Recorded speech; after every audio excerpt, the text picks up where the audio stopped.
Hello, friends, and welcome back to Ghouls Night In, the spooky chat show with your best ghoul friends. I'm Penny Snark. And I'm Midge Munster. So last week, Penny, you walked us through why tricks are associated with Halloween, and that gave me inspiration, and I wanted to follow that up with an episode about treats. Yay! So we're going to talk about the history specifically of trick-or-treating and Halloween candy. And now trick-or-treating is kind of one of those things that has sort of murky origins. There's a Mm-hmm. lot of discrepancies and a lot of conflicting theories about where it came from. There are lots of different things that resemble it throughout history, but no definitive answers about how it came to be as we know it today. But we're going to walk through a few different possibilities and we'll see. We'll collect the information and you all can deduce your own your own answers about it. So, as most of us know, Halloween came from the early Celtic festivals of Samhain, which were celebrated on October 31st into November 1st. That was believed to be the one night that the dead could return to the earth. And so people gathered around bonfires, made sacrifices of crops and livestock, and used these things to pay homage to the dead. Now, I want to make note here that during the research for this, I feel like I got some clarity on your episode, Penny, Ooh. because as I was reading this, I was like, oh, duh, Samhain is a fire festival. Oh, yeah. Yeah. Like, there There you was go. lots of burning involved. And so I kind of had this moment of like, oh, I bet that's kind of sort of how Devil's Night ended up translating later.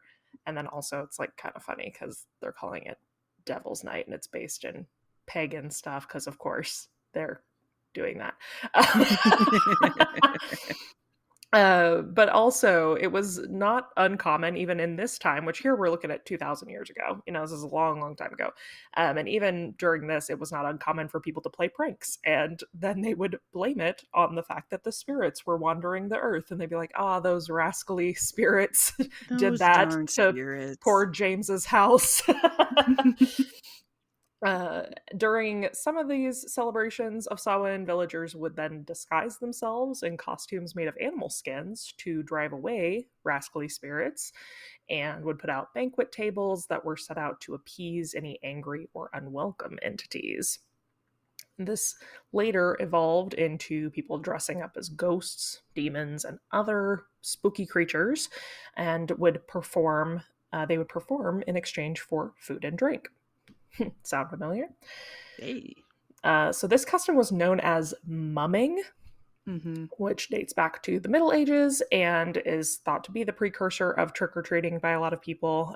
But mumming and wassailing are both prominent Christmas time activities as well. Yeah.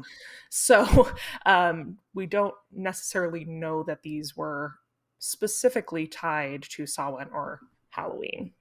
We just love to go to people's houses and ask them for things.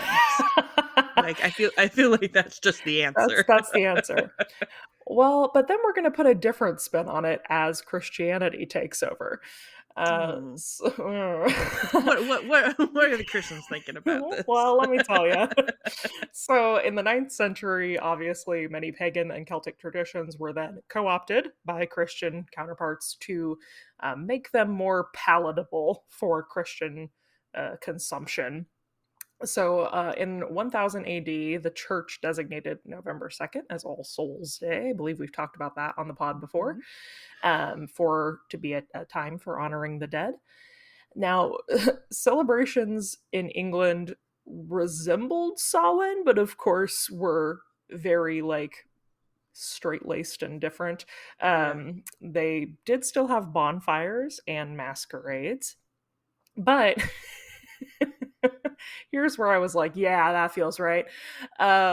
They would have poor people. It's not funny.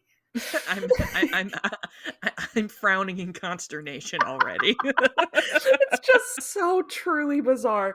So they would have poor people visit houses of rich people Uh-huh. and they would give them food, specifically soul cakes, Mhm. which are like a shortbread cookie made with spices and sweet spices, and usually have like a top on them that is a cross of like currants or raisins. Hmm. So they would give these poor, hungry people a biscuit, basically, in exchange for them promising to pray for the souls of the homeowner's dead relatives. Hmm. Like, yeah, you can have food, poor starving person, but first, promise you're gonna say a prayer for Uncle Jerry. Right? It's like, my great Aunt Jane. Please think of her while you eat this cookie. As if like we don't need to be praying for the people that are starving and are right in front of us. Anyway, oh, just again felt very correct. But this practice was called souling, and ended up down the line being taken up by children who would then go from door to door asking for gifts and food and money and ale. Like children do, You asking know. for ale because it's old times and we're giving children alcohol. In Scotland and Ireland, young people took part in a tradition called guising, which was just dressing up in costume and then same thing, accepting Yeah, offers from yeah. various households. But rather than pledging to pray for the dead, they would sing a song, recite a poem, tell a joke, or perform some sort of trick Ah, before collecting their treat.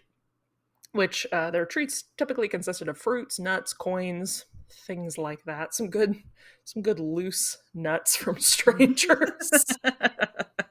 I mean, I'm glad to hear that the practice of sometimes I would get like a little baggie with some dimes in it when I was trick or treating. You're like, So Mom, I I'm got a dime bag. She's like, What? exact right. I'm glad to know it has historical context. I don't think I ever got anything like that while trick or treating.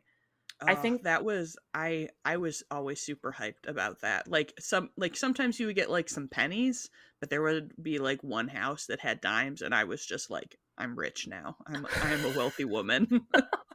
I think the only thing I ever remember getting that wasn't necessarily candy was like those miniature boxes of like sun-made raisins. Oh yeah. Or they would have like the yogurt covered raisins, but that's I don't think I ever got like I know some people got like little toys or like money. I don't think I ever got anything like that. Uh, but I'm glad you brought up getting pennies, Penny, Hey. because this is something really interesting that came up in my research that I didn't know anything about this. Well, I guess not nothing because a lot of stuff came up about Guy Fawkes Day. Mm. And obviously, like any young, angsty teen, I saw V for Yes, Vendetta too many of times. course. Of course. I do indeed remember the 5th of November. So yeah, I didn't know nothing about it, but I had no real concept of the like history or tradition Yeah. surrounding that film. So in England, November 5th, or Bonfire Night, was celebrated in the early 19th century to commemorate the foiling of the gunpowder plot in 1605. So if you've seen V for Vendetta, Guy Fawkes was a vigilante, more or less, and he was executed for his role in a Catholic conspiracy to blow up England's parliament and remove the Protestant King James from power. And so then people took his execution day and said we should celebrate that. I just so history is so weird. Can you imagine if we had like a day where we like celebrated Osama bin Laden's death? Like I just Right? Yeah. um And I always, I mean, this is, I yeah, apologize to all of our English listeners, but I was always kind of like, wait, so are we like the bonfires, like, are we pro blowing up Parliament or are we anti? well Like, let me tell you. Because they are very anti because like I said the conspiracy was led by the Catholics. And so the bonfires, which of course, as we've talked about in like our Beltane episode and things, used to be called bone fires. were lit, and they would burn like statues and little effigies of Yeah. Fawkes, and then they would also burn like symbolic bones of the Catholic Pope. uh I just I'm this is like you said, in olden times. I'm like, I know that this was like real serious for you guys, but like just imagining being like, ooh, and then I'm gonna throw in the bones and I'm gonna be like, these are the Pope's bones. I'll I show wish that you Pope. were I wish you were in the fire, Pope. Like, okay. I also though, like, I'm sitting here like a full ass witch and then being like, "Oh, that's so stupid. You're pretending you're burning bones." uh, I just think it's like dark though. Like children were taking like part in these in these Yeah, ceremonies. that's pretty deep. Wild. But then point being, getting to the penny aspect, by the early 19th century, children would like roam through the streets carrying their little effigies of Guy Fawkes and would ask people for a penny for the guy, and you would give them pennies. Um, Now, I'm not sure why. Yeah. so, so if you're a listener who grew up around, well, you wouldn't, not the early 19th, but if you're familiar, but I don't know how long this went on. I don't know if Yeah, it's yeah. like something that ended up translating to later dates. But if this is Yeah, something you're or if, like, familiar your with, grandpa told you about it. and you have like context for why Guy needed pennies, let us know. Maybe just because he was a prisoner. I don't. Are they pennies for Guy, or are you like a penny for your thoughts? Like, you can buy my Guy for a penny? Oh, maybe it just said penny for the guy was what they said. That it didn't. That Yeah. was the context that the History Channel article offered Yeah, me. yeah. uh, but so yeah, lots of different things around early Europe that resemble trick or treating, but aren't Mhm. quite. Not Uh, quite. so how did it come to America? Because obviously the Puritans who first came here to colonize America were Protestant and therefore Yay. were not super into Halloween. Protestants famously anti-Halloween. But they should have Um, been into burning Pope bones. but in the similar time frame, mid 19th century, we saw a, of course, large influx of immigrants to America, especially those from Ireland who were impacted by the potato famine at the time. Mhm. And so, with them, they brought a lot of their folklore and traditions. Thanks, And their Ireland. cabbage pranks, as we And their discussed last and week. their cabbage pranks, those crazy Irishmen. Uh, so they bring along a lot of their traditions, which are based in pagan traditions, and we start seeing sprinklings of Halloween throughout, or Samhain at that time, throughout America. By the 1920s, it was full underway in the States. And though, this, refer back to our last episode, not what we think of today. Yes. Most people at this place were opting for celebration by way of pranks and eventually extreme violence as we get into the Great Depression that exacerbates people being Mhm. in a real bad mood.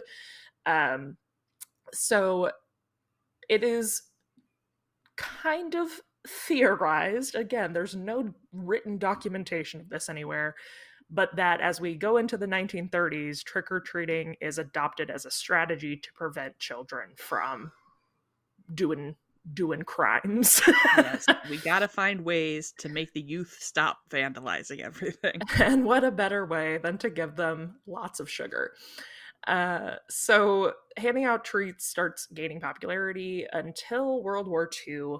Then, of course, due to the rationing of sugar and lots of other things, there were few treats to hand out, and so it kind of stopped for a bit. But it came back with a force after the war, and once rationing had ended and candy was readily available again, we saw a rapid increase in trick or treating. We're also seeing lots of suburbs being built at that time period. And so it becomes really easy for kids to travel from house to house on foot. And that really fueled the uprising of this. And by the 1950s, which is, of course, what we really think of as Halloween, is like starts in the 1950s. Halloween imagery, merchandising, all that started to be reflected in stores. We're seeing more consumerism. Costumes are being mass produced. And actually, I didn't know this. Halloween got so like popular and Americanized that Mamie Eisenhower was the first person to decorate the White House for Halloween in Aw, 1958. nice. She really went all out too. She did like a house staffer meeting and like decorated the dining room with skeletons and like disembodied witch heads and crap. Nice. She really hit the floor running. I was like, good for you, Mamie. Right. I'm a longtime fan of her pink paint, so I Yes. will. I'm glad she's also a Halloween fan. You've heard of Paris Green. Get ready for Mamie Pink. Although, like we've mentioned, it's kind of unknown where that phrase trick or treat got coined along the way. Hmm. We know for sure that it was firmly established in American pop culture by 1951. That's when we see the Peanuts comic strip where we see Charlie Brown and friends trick or treating, and he gets a rock. Oh, rock. Aww. And then in 1952, Disney produced the cartoon Trick or Treat, featuring Huey, Dewey, and Louie, Yes. Donald's nephews. So we know by the early 50s that term was really in circulation.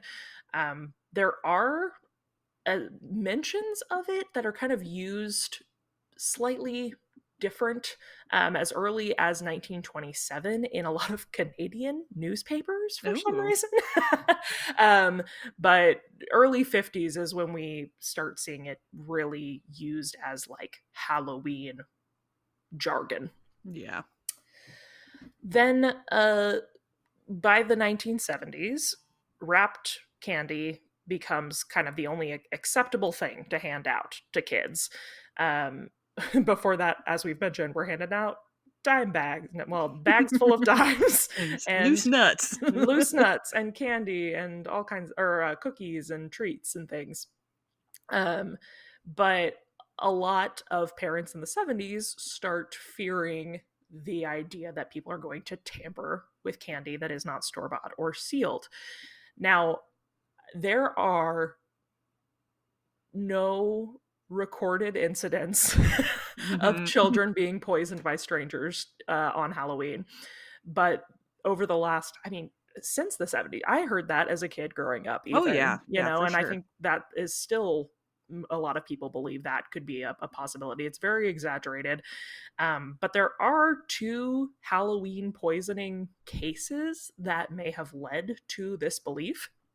That happened both in the 70s. In 1974, an 8-year-old boy in Houston, Texas, died after eating a pixie stick laced with cyanide. Mhm. And then, of course, as it always is in true crime, his father was the culprit. Boo. Boo! His father, who had also recently taken out like a ginormo life insurance policy on his son and daughter. And the daughter was also, he attempted to poison the daughter also, but she didn't eat it. She was Uh, like, "I don't even like pixie sticks, right.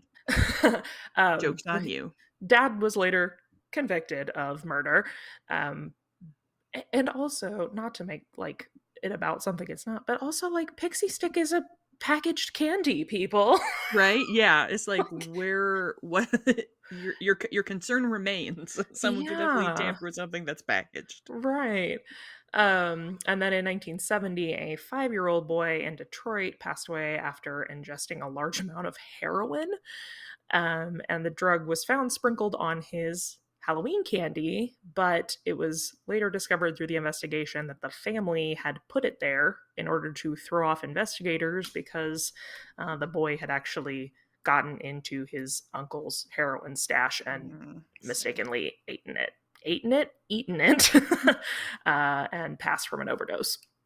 So Both situations caused by a family member, immediately related to the child, and not had anything to do with strangers or candy really whatsoever. So while these rumors are wildly false, they were great news for candy companies who had began highly capitalizing on the consistent rise of Halloween hysteria. Uh, Now, I would say, Penny, that we grew up kind of in the golden age of trick or treating. For Like sure. it's not really as prevalent anymore. I mean, people are still trick or treating for sure, but it feels like there are less and less people participating in it, or like trunk or treats are reigning supreme, which Well, I have a bone to pick with trunk or treat. yeah. Again, not here to hate on the church, but that was started in the 90s by church groups to make Halloween safer. Quote, I don't like, again, I don't know. I'm like, people can still be bad at a trunk or treat. I don't Yeah. like, I don't know. Um, but even though it seems like, the way in which people are trick or treating is definitely changing, it certainly is not halting the consumerism around it. No. During the 2022 Halloween season, the consumers of the United States spent about 3.1 billion US dollars on candy. It's a multi-billion dollar industry. A good portion of that money was spent on Reese's peanut butter cups, which I was literally about to say half of that was me buying Reese's. they're Oh like boy. they're like, we saw a strange spike in Milwaukee, Wisconsin That's this it. year. Penny eating her Reese's pumpkins and Reese's bats. It's you, and then it's Miranda buying up all the witches brew Kit Kats Yes. in the entire state of Texas. Um, but yeah, apparently, according to the National Distributor Candy Store, America's most beloved Halloween candy is a Reese's peanut butter cup. Uh, I take it that is your favorite Halloween candy. Yes, although notable specifically, I like the Reese's shapes because it is a different Different experience to chocolate to do. peanut butter Yes, ratio. it's a different ratio. So Absolutely. yes, and I would like I am a Reese's fan year round, but I'm especially excited to get like funky holiday shapes. See, I'm the inverse of that, where I actually don't Ah, like the shapes because I that's fair. want them to have more of the chocolate on the outside. I feel like they're too thick when they're the shapes. It's like all peanut butter for me, and I'm not It into is. that. It's a lot of peanut butter. But Taylor's a shapes boy. uh, where am I? Oh, yes. So mo- most of the candy sold is chocolate. I am a Kit Kat girl myself, Oh, I so love a also, Well, see, that's the real win is you can get the big bag of Kit Kats and Reese's cups. yeah, that's Taylor and I usually have a I was gonna split say that's my all year round candy yeah, purchase. our date night bag. But while most of it is chocolate, candy corn, which was first manufactured in 1880, it also remains pretty strong in the game, even though it consistently ranks as America's least favorite Halloween candy in polls. Um, this is an outrageous number to me. 35 million pounds of candy corn are produced each year. Wow. Of course, majority of that being sold at Halloween time, and that's according to the National Confectioners Association. Ooh. Oh, I uh, wonder if part of it is just like that you have to buy the whole bag oh, and certainly, and so like people probably eat like I eat like, a handful of candy corn, but I'm yeah, always like, "Oh, I should buy a bag of candy corn." yeah. It's like I have that's the Halloween equivalent of like a fruitcake. Like no Yes. one's eating it, but you have to buy it. I actually am eating it, but I'm a candy corn like pro candy corn lobby over here. Yeah, I'm generally pro candy corn. I just always like forget that I get it and I'm like, "Yeah, I'm going to eat this candy corn." And then I put it in my cupboard and then I'm like, "Ooh, my Reese's." I get Yeah. distracted. Well, yeah, and I'm certainly not eating the full, like, 5-pound bag or whatever of candy corn that you have to buy. Um, but I do make, I don't even know what it's called, where you mix it with like the peanuts and the M&Ms. Ooh, yeah, like a trail mix Kinda, kind yeah. of thing. I was gonna say I like a candy corn in like with pretzels, so you get like a Yeah, I gotta salty get the in there. salt in there. Absolutely. So, yeah, whether you opt for Penny's tricks or my treats on Halloween this year, we both have a very storied history in the lore of our favorite holiday. And I am glad that you inspired me to do this episode. This is one of the most, for me, this has been one of the most like interesting and fun research I've done in a while. Yes, I really enjoyed learning about I'm so glad. the history of both.